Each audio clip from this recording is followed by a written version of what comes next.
Let's go, girls. Come on. From New York City to Los Angeles, Powered Up with Beck and Franklin is giving women of all ages permission to live the life they've always dreamed of. Why live in black and white when you can choose the brilliance of 3D and Technicolor? Each week, Sandra, Beck, and Linda Franklin and their high-powered guests will be here to cheer you on, to share their challenges, their successes, and what they've learned along the way. It's all about women supporting women. The stories and practical tips on sex, beauty, money, and so much more are designed to help you reconnect to the powerful woman you are. Fabulous knows no limits. Now it's time for you to expand your boundaries. Here are Sandra Beck and Linda Franklin. Hi, ladies. This is Sandra Beck, and I'm here with Linda Franklin, and this is Powered Up Talk Radio, and we're going to be visiting today with Nigel Wellings, and he wrote a book called Why Can't I Meditate? And Linda, if I had a dime for every time I said I can't meditate, I mean, you and I have talked about this forever. You're really good at this. I have such a hard time sitting still. No, I'm not so good at it either. And, you know, I've been at it for a very, very long time, and I go through phases where I'm very religious in doing a practice, and then there's times where I don't do it for a long time. Now I'm back to it again, kind of in a different way, so we'll talk about that with Nigel. But, just getting all of those thoughts out of your head is difficult, and we're certainly not the only ones that feel that way. I think that, kind of turns off a lot of people toward the meditation practice because they sit there and they say, okay, I'm supposed to go into this wonderful place, and here I am thinking about, what I'm going to have for dinner, and they just get frustrated. Well, I'm really excited to talk to Nigel because it's been a 2-year process for me, and I've got it down now, like, typical OCD fashion. Like, I have to make sure I've had dinner, I take my bath, then I stretch, then I go to the corner of my bedroom where I have a mat and a little pad. I have to make sure the kids are in bed, the dogs are in their kennels, my dad is asleep, and then I can, meditate. But what I want to do is to be able to do some of these things without having, my props or my rituals. And, when I read his book and I watched some interviews with him talking about fear and, some of these things that get in the way, I want to talk to him because I get in my own way. It's not any of these other things. It's just me getting in my own way. So I'm really excited to talk to him today. Oh, yeah, me too. I mean, I think that we'll get some really, really good advice on how to really make our practice more meaningful for us. And, I've been setting, that in this newest time for me doing meditation, I've been doing it for about 4 months now, and I've been kind of religious on doing it every day. It's not the traditional kind of meditation or the TM that I had done before, but you know what? It puts me in a very, very good place. I feel good doing it. I can't say I look forward to doing it, but I do it, and then when I've done it, I'm glad that I did it. It's kind of like going to the gym. I don't look forward to going to the gym, but once I'm there and I've done what I need to do, I really feel good that I've done it, and it's kind of the same thing. So I'm trying to do everything now to get myself into a healing place, into a wonderful place, the healing heart thing that I'm doing, and meditation is definitely part of it because but it doesn't, what I understand, it doesn't have to be just one thing. I mean, people can meditate doing gardening, or taking a walk or doing something that they love to do. It's just when you're focused on something that you love to do, kind of other things that are, going on in your head kind of stop because you're so focused on doing that thing. And that's to me, that's a wonderful way to spend part of a day or a half an hour or 30 minutes or 45 minutes or whatever you're doing, just to be out of your own way. Well, and that's a big part of it. And I want to tell everybody about Nigel's book because I got a copy here in my hot little hands. And first of all, I like it because it's big and thick. Like, there's a lot of meat to this. There's a lot going on in this book. And I want our audience to know that we were not paid to promote this book in any way. We just are bringing it to you because it's something that, we both received and are able to use. I know I'm able to use it. And I do like that it's separated in chapters that are meaningful to me. Like, I went right to grabby, grumpy, sleepy, jumpy, and maybe. Like that was it. That's me. But had it been a couple years ago when I got divorced, I probably would have jumped over to like the damaged heart. But so guys and gals listening today, know that this is a resource book. Like, this is a big, thick, fat book that I can see myself highlighting and keeping and referring to. It's not, it's not a hard read. I'll say, like, I like the way he writes. It's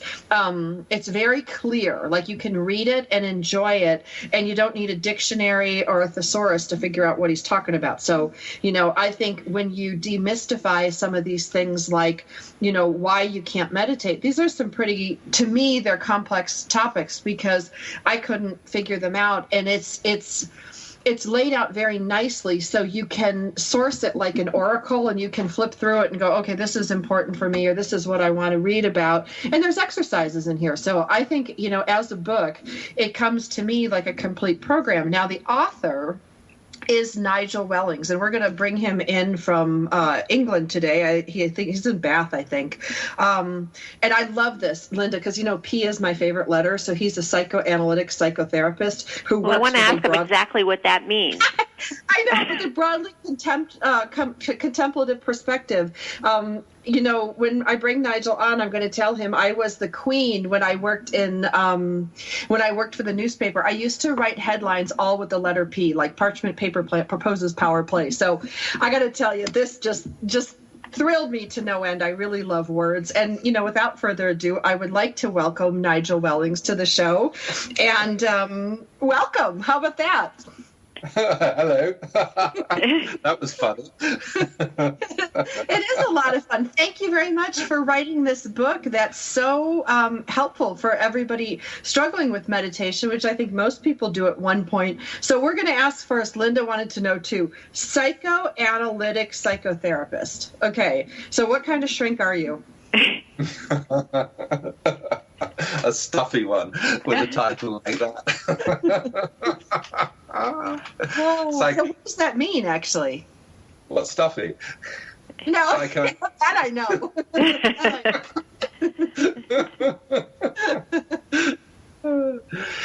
It means that, for me, what it means is that we look back through our lives and we find patterns of hurt, and we try to see how those patterns are present in the moment and how they're affecting us, and get to make some different choices about whether we just want to go down the same old route yet again. That's a simple way of putting it. Well, but I love that, because I think, we all do that. We kind of carry our trauma baggage forward, and it affects us in different ways. And I think some of that trauma baggage gets in the way with meditation, if I'm correct. Yeah, that's what the book says. Yeah, well, that's what I read, so. Yeah, that's exactly what the book says. So why did you write this book? Like, was it for people like me and Linda?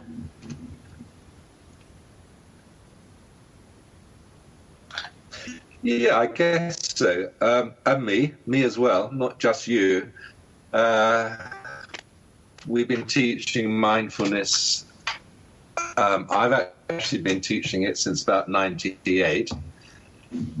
I started off teaching it to psychotherapy students, and then since 2006, we've been teaching based stress reduction, which I know you've got lots of in the States, and mindfulness-based cognitive therapy.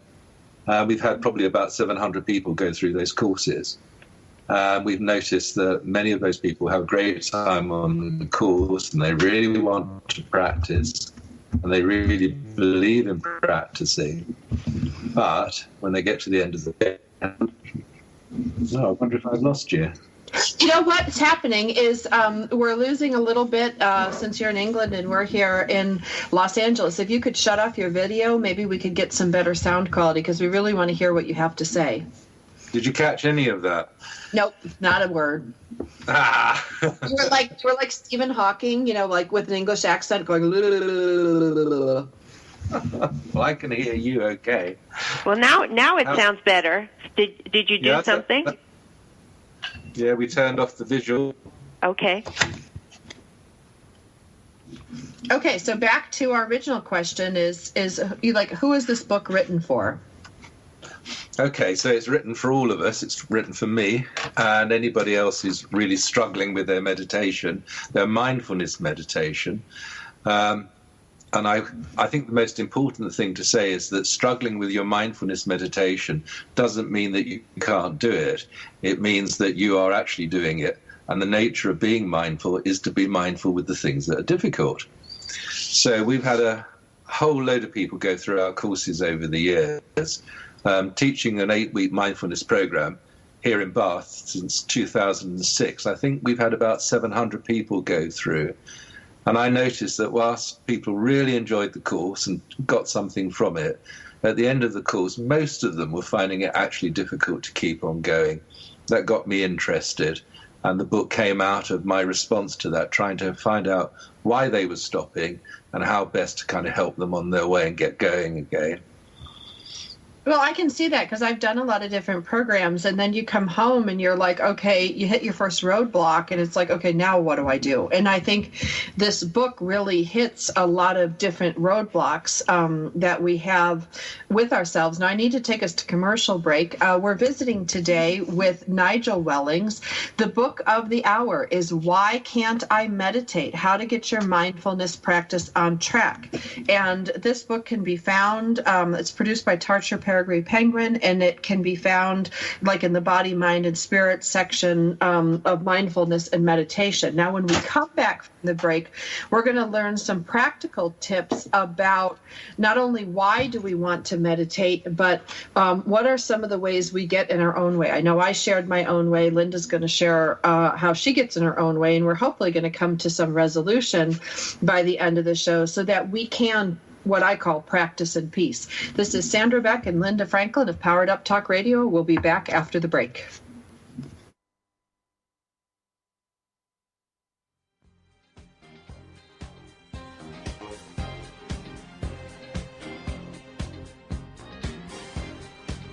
We've got lots more Powered Up with Sandra Beck and Linda Franklin after these messages.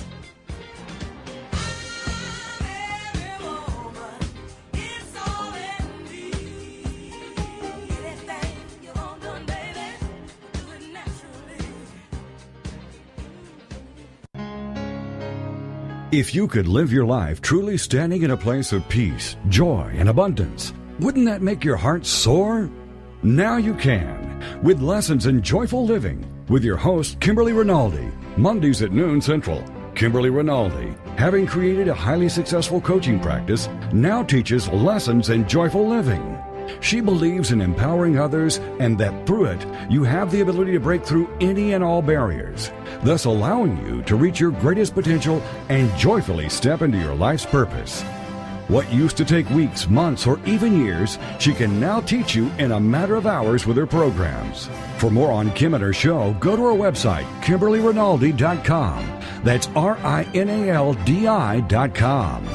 Then join us for Lessons in Joyful Living with your host, Kimberly Rinaldi. Have you heard? The pages of American Patchwork and Quilting magazine come to life on our new weekly online radio show, American Patchwork and Quilting. Join Pat Sloan, our blogging and quilt designer host, as she talks about the latest trends, ideas, and inspirations. Her guests include quilt pattern designers, authors, quilt shop owners, and our editors, all quilters, just like you. Call in with your questions. Get quilting tips from industry experts. Learn about free patterns. Hear behind-the-scenes stories from our magazines, American Patchwork and Quilting, Quilt Sampler, and Quilts and More. Get the scoop on free stuff and find out more about the best independent quilt shops in North America. To listen to a live show, tune in Monday at 4 p.m. Eastern. Just log on to allpeoplequilt.com/radio. To hear past shows, go to iTunes and search for American Patchwork and Quilting Radio. We hope you'll join us because we know that quilting changes everything.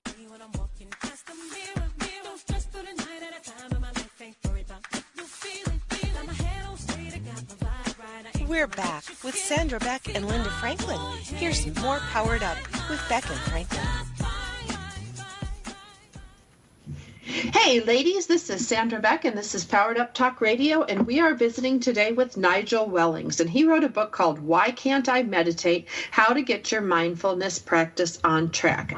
Nigel, I think so many of us intend to do this, and we see some of the benefits. I know that when I am diligent in my practice, I can find my 7 best reasons to meditate. I'm going to give them to you. I don't yell as much as my kids. I actually eat less and I eat healthier. I work out more. I sleep better. I look younger. I worry less and I enjoy life more. So those to me are my 7 compelling reasons to keep up with my meditation practice.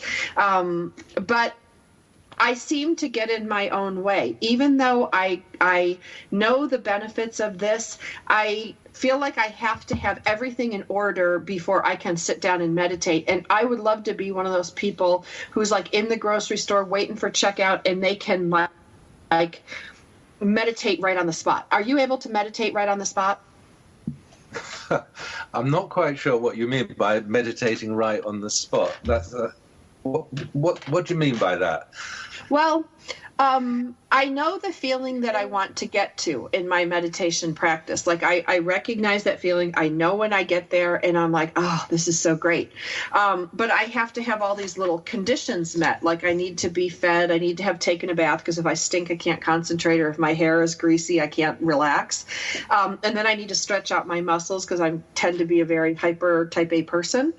And I need to have my kids in bed, my dogs in the kennels, my dad asleep. Like everything needs to be in place. And then I can fully focus on me.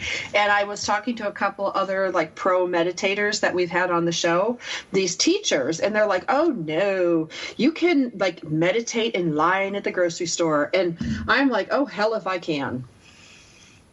Okay. I think one of the things that we teach in the style of mindfulness meditation that we teach is that we're not actually trying to achieve any different state of experience other than the one that we've got. So for us, mindfulness is really about being present with the experience we already have and not trying to exchange that experience for another one that we deem preferable or better in some way. Okay? Okay. And so for me, that is a really big starting point. The ambition to exchange one experience for another, we actually see as something which puts us at war with ourselves and just creates more suffering. Oh, thank goodness. It's caused so much suffering for me. Well, of course it has. So if you got an idea about how you ought to be or would like to be when standing in the queue waiting to pay for your groceries, then that's just going to create something persecutory, which is going to make you feel worse. It would make anybody feel worse. But if you're standing in the queue and you notice that, I don't know, that you're feeling really, really irritated because the till girl is talking to somebody and you've got to get out to your kids, that's where the mindfulness comes in. So you say, oh, okay, I'm feeling really irritated. That's the first step. You've noticed it. Fantastic. Where am I feeling that irritation in my body? Well, I'm feeling it in my throat, in my chest, in my guts. Okay, so I'm just going to stand here. I'm going to feel this. I'm going to be present with it and just stay with it. And then what will happen is it will either evaporate or it'll be your turn to pay the till girl for your groceries, and it will just simply move on. So that's how I understand mindfulness. That's how we teach it. It's not about exchanging one state of mind for another. It's being really, really present with the state of mind we already have.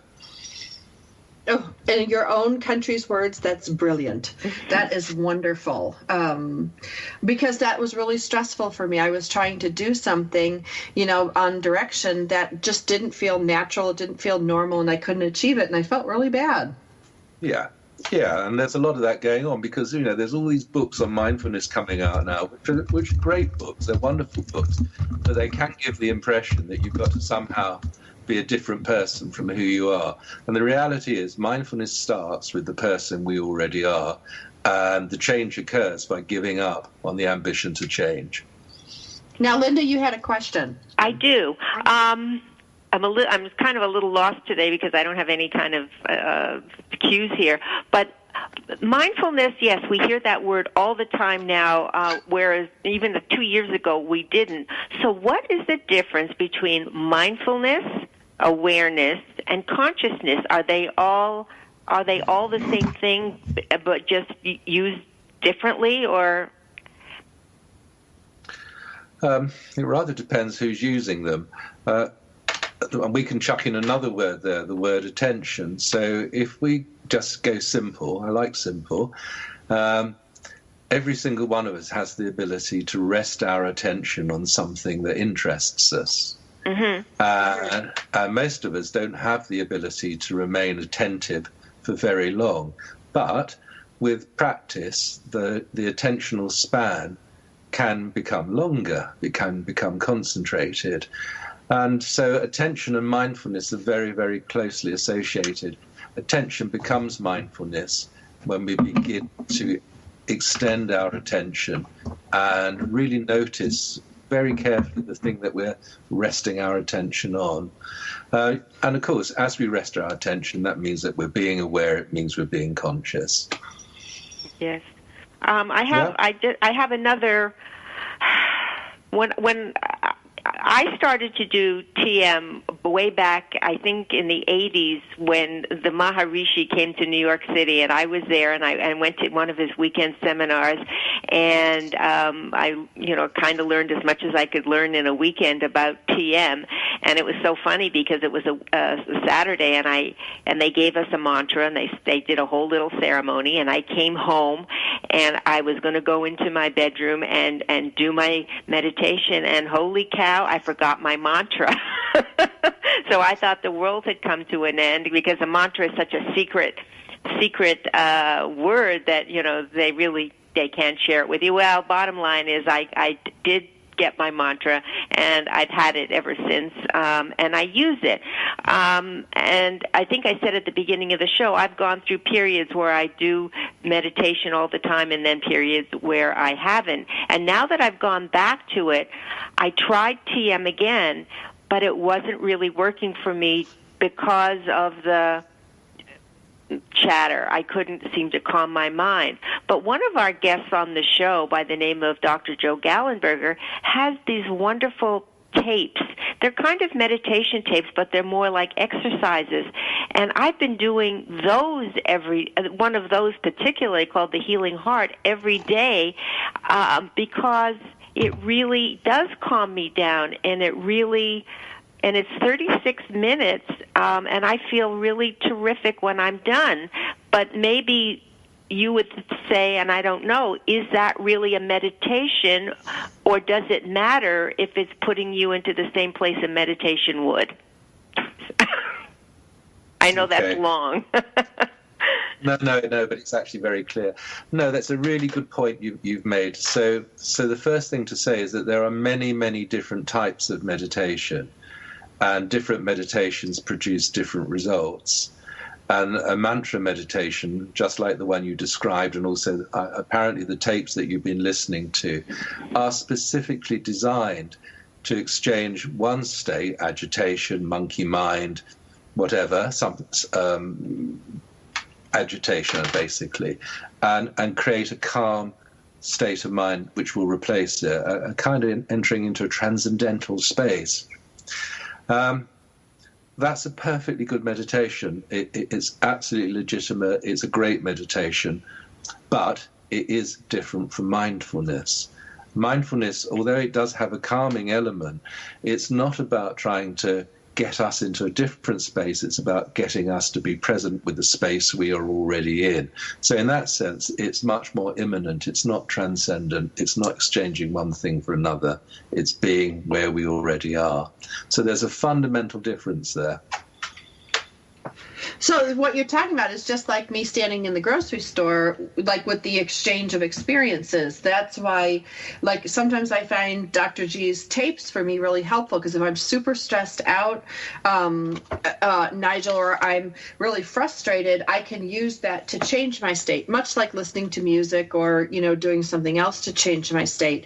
I'd like to ask a question a little bit further on this. You write a lot about the damaged heart. You dedicated a whole chapter to just the damaged heart. And when you're in pain, like I think of the time, like, the same year I got divorced, my mom died after a long battle with cancer. I had like wave after wave of pain. And what I found when I would sit down to meditate is those waves would be engulfing. And I never knew if that was good for me or like necessary, or I was putting myself through more pain. Now I know we've only got 2 minutes to commercial break, so maybe we'll let that question be answered at the next break. But why did you write the chapter, The Damaged Heart? Was it for people like me in that state?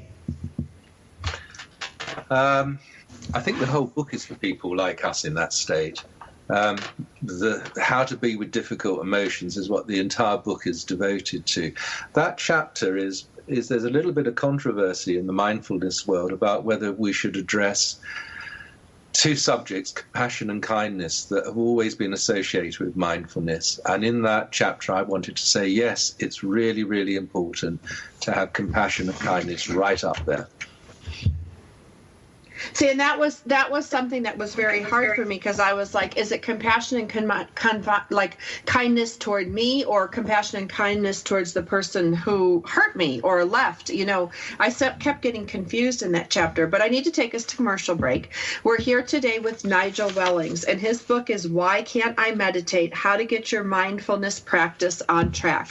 When we come back from the break, we are going to talk about the damaged heart, and we're going to talk about how to be with difficult emotions, because we always have them, we always experience them. And Linda, I know you have something to say on how to be with difficult emotions, because I turn to you for that all the time. Did we lose Linda? Oh, maybe we lost her. I'm still here. Yeah, I just wanted to, we've got these difficult emotions, and you've been really good at helping me express them. Okay, terrific. Yeah, okay. I'm going to take us to commercial break, and we will be back after the break with Nigel Wellings. The book of the hour is Why Can't I Meditate? So if you can't meditate, this book is for you. More after the break.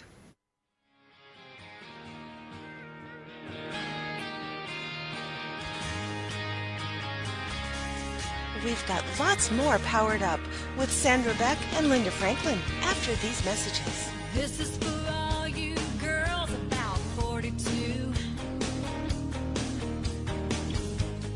Tossing pennies into the fountain of youth.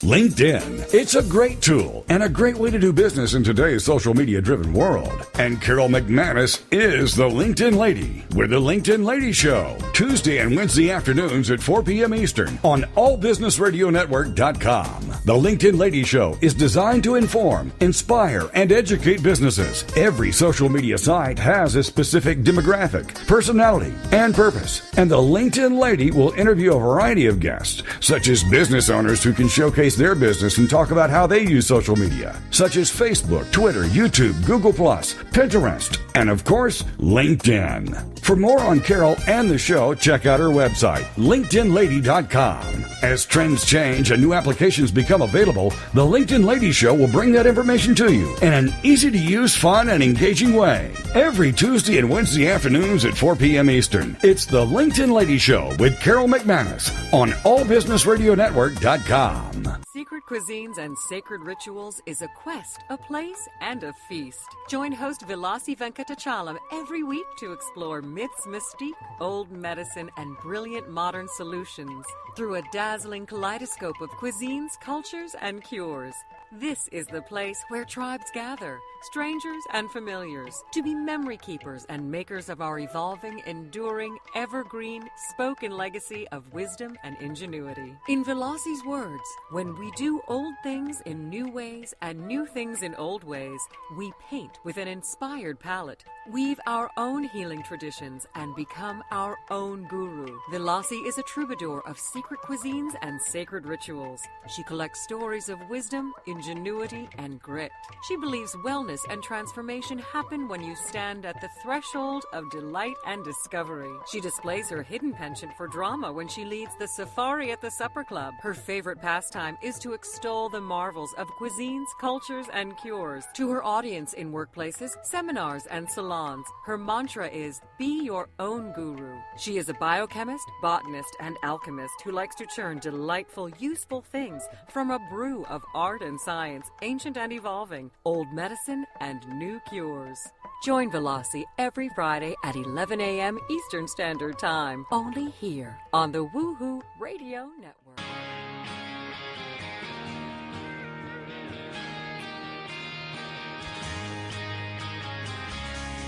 We're back with Sandra Beck and Linda Franklin. Here's some more Powered Up with Beck and Franklin. This is for all you. Hey ladies, this is Sandra Beck and I'm here with Linda Franklin, and this is Powered Up Talk Radio, and we're visiting today with Nigel Wellings, the author of Why Can't I Meditate? How to Get Your Mindfulness Practice on Track. If you like today's show, you can find us at TogiNet, that's TOGINET.com,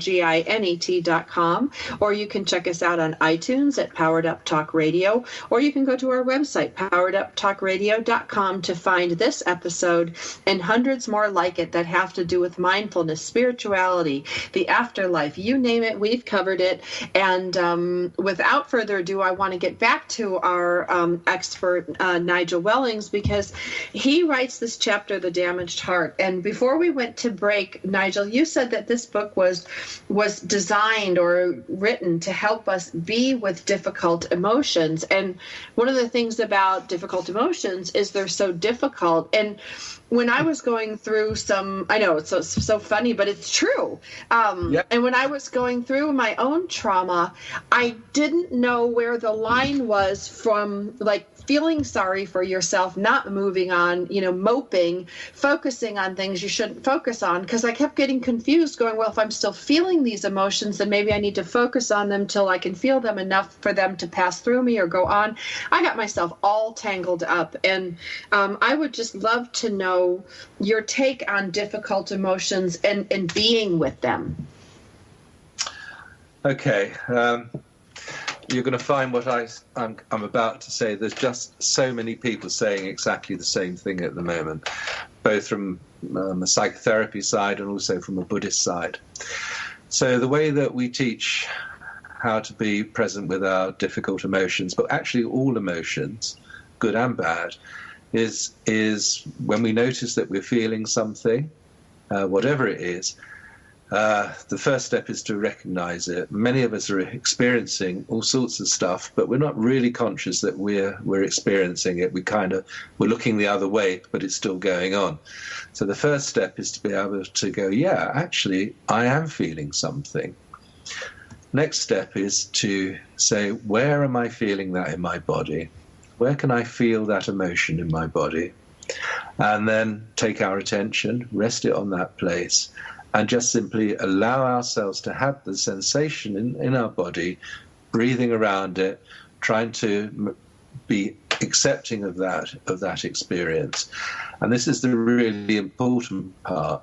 When we notice that we're whipping back to the storyline, he said this, I said that, I don't want this to happen, when is this going to stop? It's so unfair, no one listens to me, all that kind of stuff.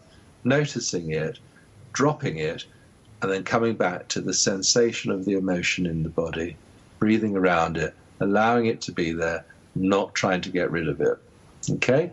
So that's the method. And what will happen is that eventually, either fast or short, we find that the emotion subsides and disappears. No emotion lasts forever. And then once we do that, we need to do it again and again and again and again and again, building up that ability to drop the storyline and go to the felt sense of the emotion in our body, breathing around it, noticing it, how it comes and goes. Simple as that. Really difficult. Well, but you're talking about, like, I'm just going to translate it into like idiot speak over here, but you're talking about the broken record. Like, I've noticed some of my friends, it's a broken record. They keep going back. You call it a storyline. I call it a broken record. They keep going back to that storyline, and it elicits the same set of emotions, and then they get frustrated, and then they hurt, and then they cry, and it's like a hamster wheel. And what you're talking about is to try to break the cycle. Do our emotions come first, and that triggers our thoughts, or do our thoughts come and then trigger our emotions? I think it's a figure of 8, but our bodies are essentially emotional. Bodies and emotions are more or less one and the same. And so our bodies are continually creating emotions like dislike, indifference, and then much, much stronger ones. And then, of course, we feel those emotions, and then we have emotions towards emotions, and then we start cascades. I don't want to feel angry. I feel ashamed of feeling so jealous. I can't allow myself to be happy. So we kind of create a figure of 8. And we do need to break into, what did you call it, a broken record? I think that's a great way of talking about it. So we need to break into our broken record and say, where am I feeling that in my body? And then just letting the storyline go, letting the broken record go, and just being present.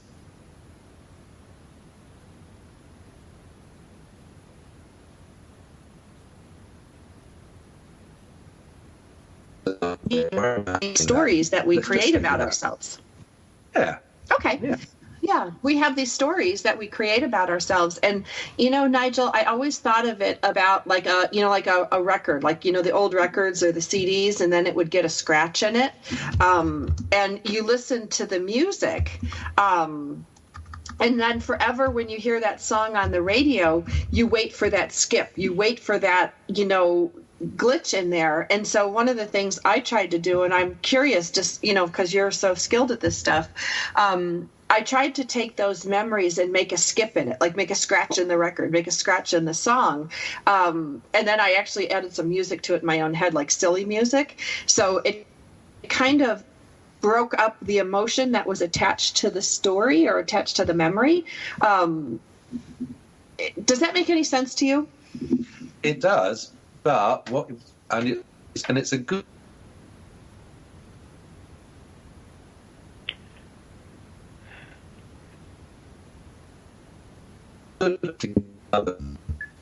what we're talking about here with the mindfulness is actually being really present with the experience, the emotional experience felt in the body as it is, without trying to change it.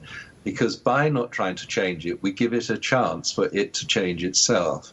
So there's that fundamental difference about accepting, being present, staying with, and then the more kind of normal thing that we do, which is, I don't like this, let's find some clever way of making it feel better. So there's a difference there, isn't there? There's really quite an important difference. Well, there is. And I find sometimes, like, I got stuck in certain really painful memories, and that's when I went to, like, scratching the record, scratching the song. And did I not leave long enough? Like, how long does this take for you to, like, feel through a memory over and over, or feel through a pain? Like, the pain of your mother dying, that's not going to, like, evaporate overnight.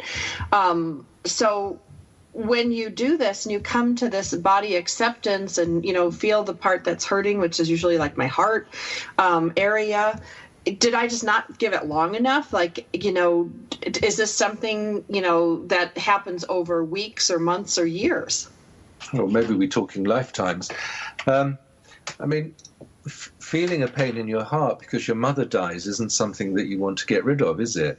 But it is something that you might want to be able to be happily present with, because it's actually a natural and a loving thing to have. If you were frightened of that pain, and so you kept on kind of skipping away from it, that's where the problem would be, not having the pain, but your relationship to it.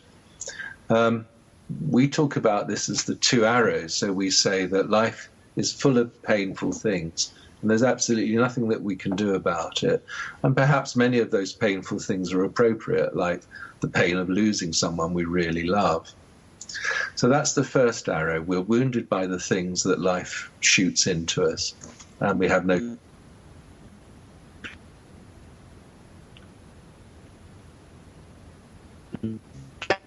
Nigel? not wanting it. Lost you again. Yep, we lost you again. So if you can repeat that last thing, that would be great. How much did you lose?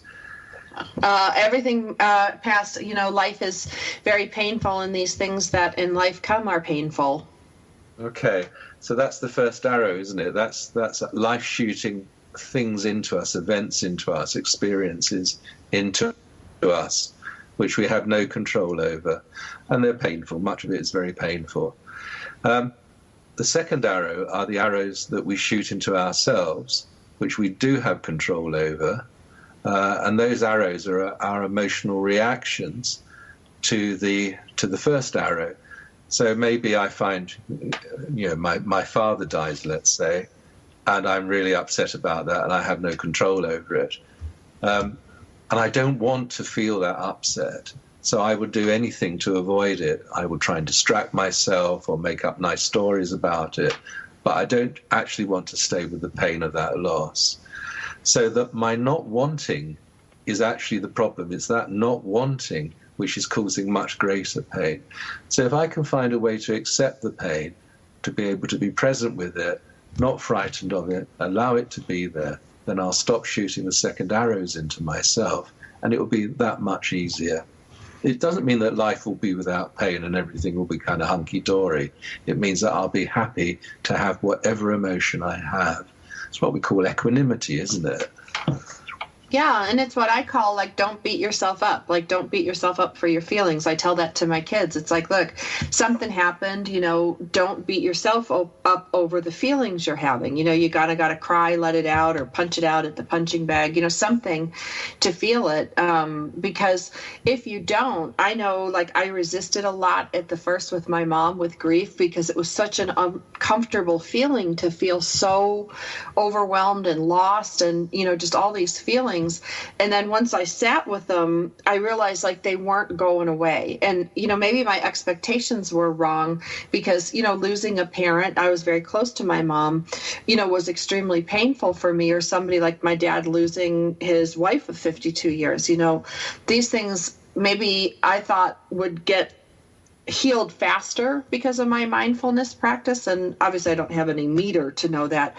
But I love what you said about, life is going to shoot arrows at you and things are going to be painful.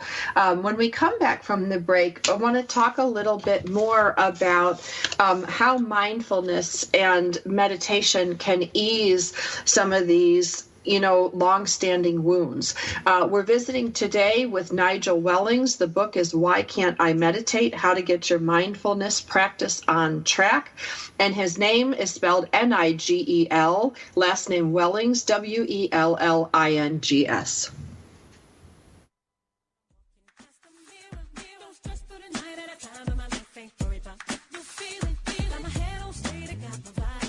We've got lots more Powered Up with Sandra, Beck, and Linda Franklin after these messages.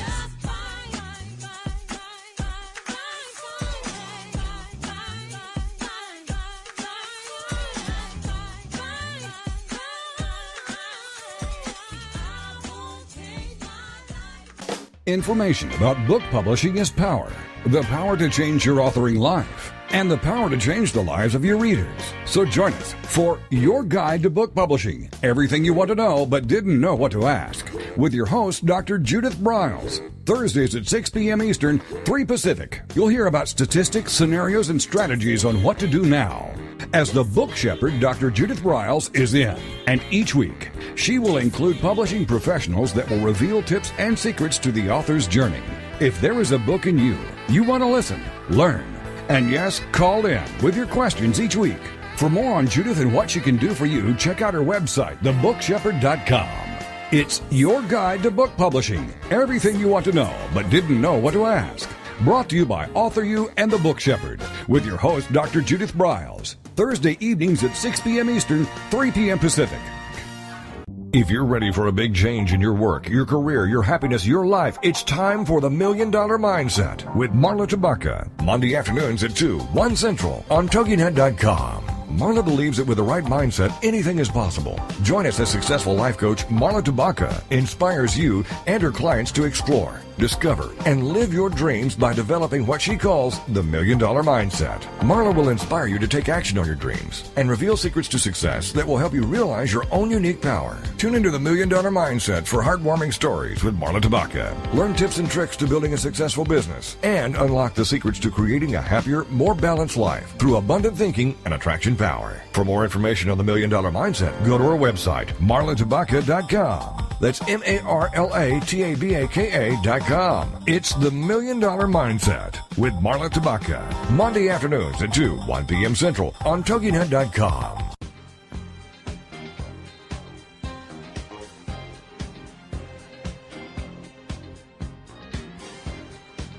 We're back with Sandra Beck and Linda Franklin. Here's more Powered Up with Beck and Franklin.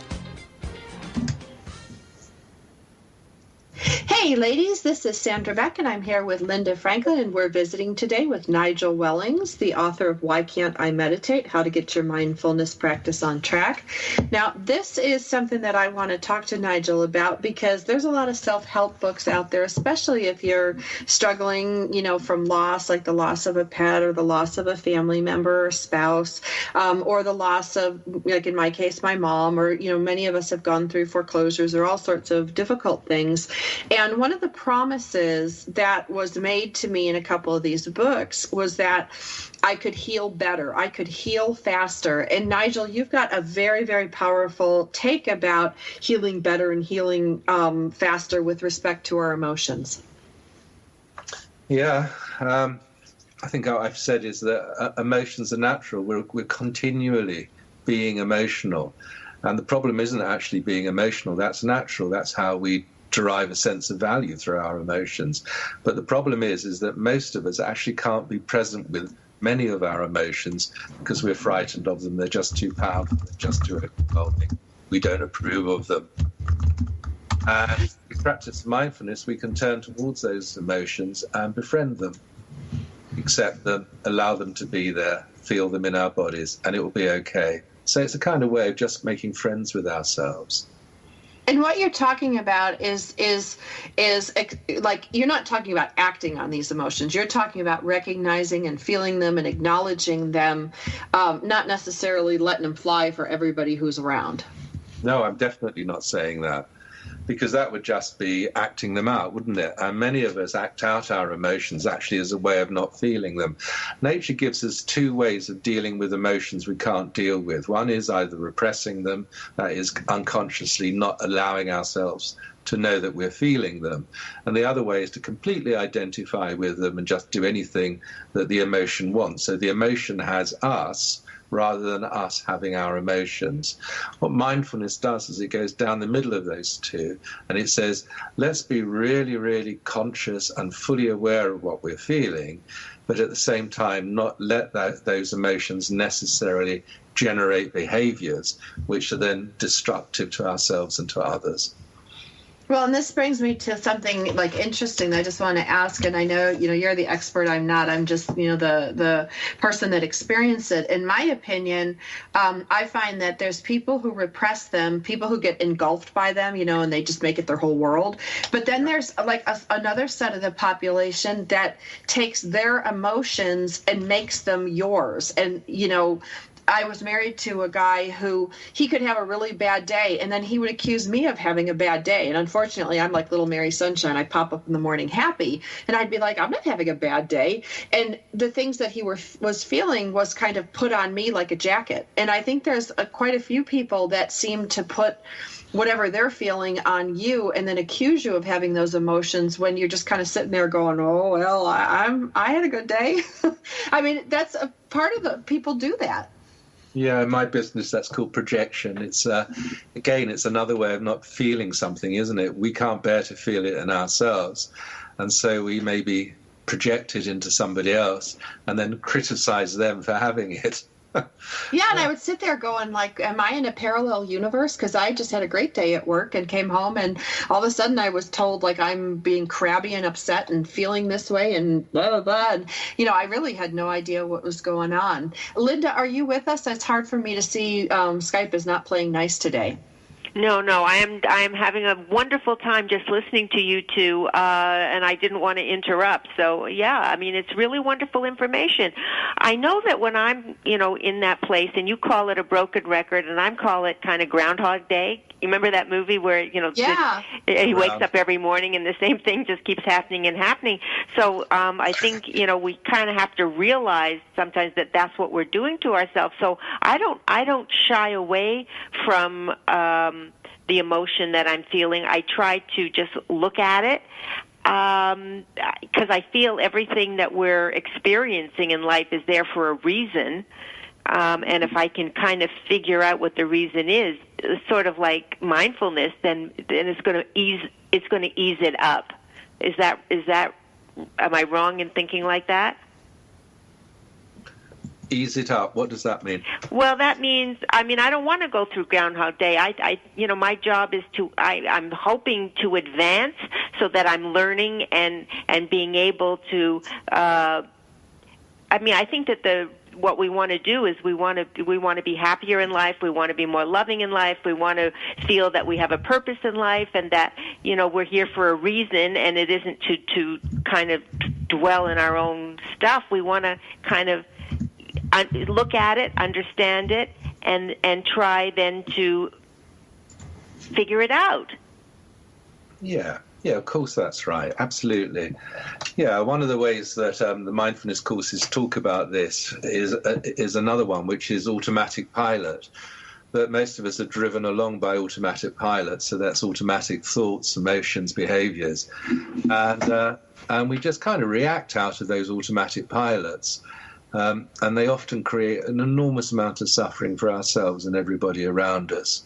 And so by becoming conscious through practice of mindfulness, you can exchange unconscious reactivity for more conscious responses. And hopefully the responses will be wiser and kinder. Yes, I know that, since I was a kid, if I'm in fear, then I lash out. That's I don't even think about it. That's normally what I do. And as an adult, decades and decades later, I realize that when I act like that, the basis of that is fear over whatever that thing is. And so I try to say, to understand it, and then say, there's really nothing to be so afraid of. Go down another route, because if you're going to go down the road you always go down, this is going to be the result, and you don't like the result. Yeah, and that's a great way of using your rationality to address your fears. I think if we go back to mindfulness, then we have a slightly different approach there. So whilst that's really good, absolutely great, we can also do something a bit different. We can say, okay, so I recognize that I'm feeling frightened. I realize I'm being really crabby. I know that's probably to do with fear. So what's going on in my body right now? And then taking our attention, feeling into the inside of us and just noticing what's going on there. And then staying with that felt sense and just being present with it. And that way we actually make friends with the fear, rather than trying to rationalize it out of existence. And I think that's probably a much more powerful way of dealing with it, because anyone who has really been confronted with very difficult emotions will know that their rationality isn't much of an armor against it. Well, do you find that it's like, for me, like I have this funny thing, Nigel, when I got divorced, I went through a financial crisis like most divorced women. I had little babies and I had to feed them, and I could barely pay my mortgage. And I got really frightened to go to the mailbox because it was always ugly things like from the attorneys or the courts and bills I couldn't pay. So I have this like weird thing that happens when I get the mail. And, even if it's a check, my heart starts to pound. But if it's a pile of bills, now I have the money to pay my bills comfortably, but I still get that like weirdo, like, oh my God, these bills. And then I don't want to open them, and they sit on my desk like a little, like, burning fire over in the corner till I finally deal with them. But I notice that I get really frightened, and I try to breathe through it and go, they're just bills. You have the money to pay them. Breathe. They're just bills. They're just things on paper. How do you rewrite that? Like, I try to sit with the feelings. I recognize it. I know that they're not real fears. They're like leftover fears. Where do those go? Yeah, you've been left with a little bit of a trauma, haven't you, from the post at that really difficult time. The method for dealing with trauma, small, big trauma, is much the same as I've been describing. But I think what happens for many of us when we practice mindfulness, we actually begin to get in touch with a level of feeling which much of it or some of it may be traumatized. At that time, it's really helpful to go to somebody who knows how to support and hold us in a place of mindfulness with relationship to that trauma and can help us move through it. It's very, very difficult to do it on our own. And I think it's really interesting that just about most of the newish, cutting-edge treatments for trauma, like EMDR, for instance, have a very, very large component of mindfulness within them. They're basically mindfulness processes. Mindfulness still works, but sometimes when we really hit trauma, it helps to have somebody who can help us hold the frame of mindfulness as we learn to move through those experiences and convert them into ordinary memory, not trauma memory. Because the reason I share that, Nigel, is a lot of people think trauma is because you got in a plane crash or you were in a war. And, I don't think many people, I know I didn't until I started really, Linda was so great about getting me to read a lot of this stuff, to realize that whatever's trauma to me might not be trauma to you, but it doesn't mean it's any less less traumatic. No, that's absolutely right. Absolutely right. Trauma is basically fear which has got stuck in the system and isn't able to move through. It's kind of frozen, and we need to defrost it and help it move through. And that means we're back to the 2 arrows again, aren't we? Most of us are frightened of traumatic stuff. So we need to defrost being frightened and help it move through. Nigel, where can people buy your book? Because I think this is very helpful for a lot of people. I believe it's just been published by Tarcher in the States on April the 12th. It's been here for a year, but you've just got a new version with a bright yellow cover, which I've only just seen and are somewhat surprised by. Well, I have a galley copy. I have an uncorrected proof for limited distribution. So I'm going to get on Amazon right now while we're still on the air and find out, why can't I meditate and see what the cover looks like. And we've got 1 minute. I better be fast. Oh, yeah, it's that same cover. It's bright yellow. Mine's kind of gray blue. Yeah, you have a gray blue, but the birds are the same, only in your case, your little bird flying out of the cage is yellow. We've kind of got reverse colors here in the States. So, Nigel Wellings, Why Can't I Meditate? How to Get Your Mindfulness Practice on Track. $13.73 on Amazon Prime. You're going to want to check it out. This is a great book. It's a great book to have in your resource library. I'm going to be honest with you. It's probably not something you're going to sit down and read cover to cover, but it is a great resource, and you can pick it up and start learning and improving, your life today. Nigel Williams, thanks for being with me. Linda Franklin, thank you for being my lovely co-host. We'll be back again next week. We're so glad you joined us for Powered Up with Beck and Franklin. Sandra Beck, Los Angeles-based single mother and technology company owner, knows what it's like to be fit, funny, and fantastic in your 40s. Linda Franklin, a New Yorker with a successful marriage and